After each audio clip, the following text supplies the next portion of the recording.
پاک علیہ السلام کو کمروں کے باہر سے پکار رہے تھے. ان لوگوں کو تنبیہ کی جا رہی ہے اور کہا جا رہا ہے کہ یہ سمجھتے نہیں وَلَوْ أَنَّهُمْ صَبَرُوا حَتَّى تَخْرُجَ إِلَيْهِمْ لَكَانَ خَيْرًا لَهُمْ. اگر یہ لوگ تھوڑا انتظار کر لیتے, تھوڑا سا ویٹ کر لیتے.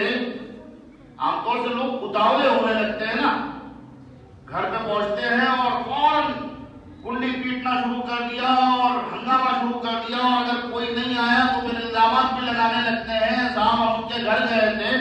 اس کے آداب بھی سکھائے گئے ہیں دوسری صورت میں کہ کسی کے گھر جایا جائے تو کیسے جایا جائے.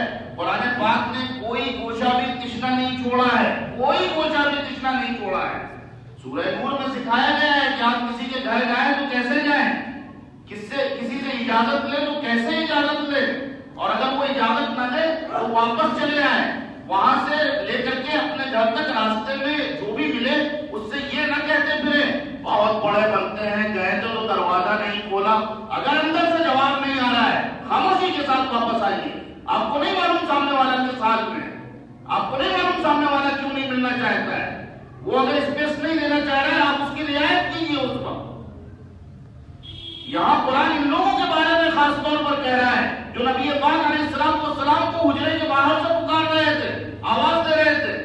فرمایا وَلَوْ صَبَرُوا, اگر یہ انتظار کرتے تھوڑی دیر حَتَّى تَخْرُجَ إِلَيْهِمْ, یہاں تک کہ آپ خود ہی نکل کر کے مسجد نبوی حضور آتے ہی تھے. آپ کے یہاں کوئی پروٹوکول تو تھا نہیں, کوئی اپائنٹمنٹ نہیں لینا ہوتا تھا, کچھ بھی نہیں کرنا ہوتا تھا. آپ کی حالت تو یہ تھی, حضور پاک علیہ السلام کے اخلاق کی حالت یہ تھی جس کو قرآن نے خود بیان کیا ہے. جو آتا تھا وہ کہتا تھا حضور ہمیں تھوڑا تخلیہ چاہیے, تنہائی میں سرگوشی کرنا ہے. اب اس میں اس کی فکر نہیں ہوتی تھی کہ یہ بڑا آدمی ہے تو اس کو اجازت دی جائے گی, یہ چھوٹا آدمی ہے تو اس کو اجازت نہیں دی جائے گی, یہ غریب ہے تو اس کو تو دوری سے رخصت کر دیا جائے گا, یہ بڑا نیتا ہے اس کو تو بہت قاعدے سے. جو بھی آتا تھا اور وہ کہتا تھا حضور تنہائی میں 2 منٹ آپ کے چاہیے, تو حضور پاک علیہ السلام ٹائم دے دیا کرتے تھے. اور حضور کا اخلاق یہ تھا کہ اگر آپ حضور کی مجلس میں پہنچ گئے مثلا اور آپ نے بات کرنی شروع کر دی تو حضور بات نہیں کاٹتے تھے اور حضور مجلس سے اٹھتے نہیں تھے جب تک سامنے والا نہ کہتا, جب تک سامنے والا نہ اٹھتا تب تک آپ مسافہ کر کے رخصت نہیں کیا کرتے تھے. تو ظاہر ہے کہ آپ پر پوری کائنات کا بوجھ تھا, یعنی پوری دنیا کا بوجھ تھا. آپ تو تمام امور کو چلا رہے تھے. تو اللہ تبارک و تعالیٰ کو آپ جو مشقت جھیل رہے تھے اس پر ترس آیا. اللہ تبارک و تعالیٰ نے حکم دے دیا اب جو, اور منافقین اس کا فائدہ اٹھا رہے تھے, منافقین اس کا فائدہ اٹھا رہے تھے زبردستی کو تنگ کرنے کے لیے, زج کرنے کے لیے, حضور پاک علیہ السلام کو ستانے کے لیے. حضور ذرا تنہائی میں ٹائم چاہیے.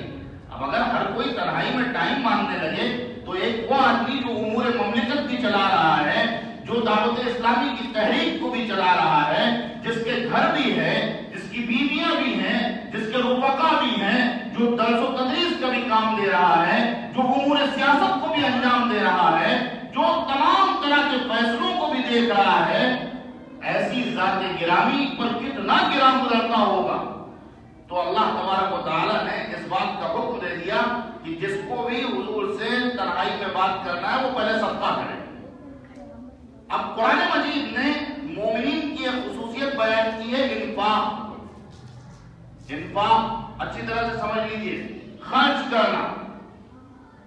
اس کو قرآن مجید نے مومنین کی صفت بیان کی ہے. جہاں سے آپ پڑھنا شروع کرتے ہیں سورہ بقرہ وہی کہہ دیا گیا ہے وَمِمَّا رَزَقْنَاهُمْ يُنْفِقُونَ, جن کو ہم نے رزق عطا کیا ہے وہ اس میں سے خرچ کرتے ہیں.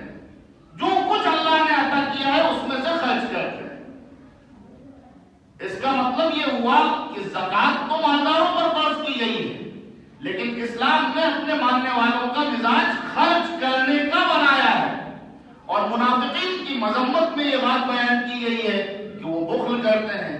اسی لیے قرآن مجید میں ایک جگہ فرمایا گیا وَمَن يُوقَ شُحَّ نَفْسِهِ فَأُولَٰئِكَ هُمُ الْمُفْلِحُونَ, جسے دل کی تنگی تنگی سے بچا لیا گیا، یعنی بخل اور حرص سے بچا لیا گیا، یہی اصلاً کامیاب ہونے والے لوگ ہیں۔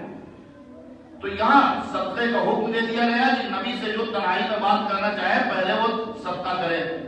حضور نے مشورہ کیا حضرت علی سے کیا متعین کیا جائے، خیر میں اس تفصیل میں نہیں جا رہا ہوں، بس عرض یہ کرنا ہے کہ یہ حکم زیادہ دن رہا نہیں، اس کے بعد اس حکم کو اللہ تبارک و تعالیٰ نے موقوف کر دیا۔ حضرت علی کہتے ہیں کہ اس پر صرف عمل کرنے کا مجھے موقع ملا، اور یہ اسی لیے کیا گیا تھا کہ آپ صلی اللہ علیہ وسلم کو اس زحمت سے بچایا جائے۔ تو آپ کے یہاں بالکل کوئی پروٹوکول نہیں ہوتا تھا، کوئی ممانعت نہیں تھی، اس کے باوجود بھی یہ بے ادبی کی گئی کہ باہر سے آپ کو پکارا گیا، آپ کی عظمت پر حرف آیا تو ادب سے لایا قرآن مجید نے، اور یہ کہا کہ اگر یہ لوگ تھوڑی دیر انتظار کر لیتے تو یہ ان کے لیے بہت بہتر ہوتا۔ بہرحال چھوٹی موٹی لفزشیں ہو جایا کرتی ہیں، اور چھوٹی موٹی جو لفزشیں ہو جایا کرتی ہیں اس پر انسان اگر توبہ کرتا ہے، استغفار کرتا ہے، تو اللہ تبارک و تعالیٰ بہت معاف کرنے والا ہے اور بہت رحم فرمانے والا ہے، واللہ غفور الرحیم۔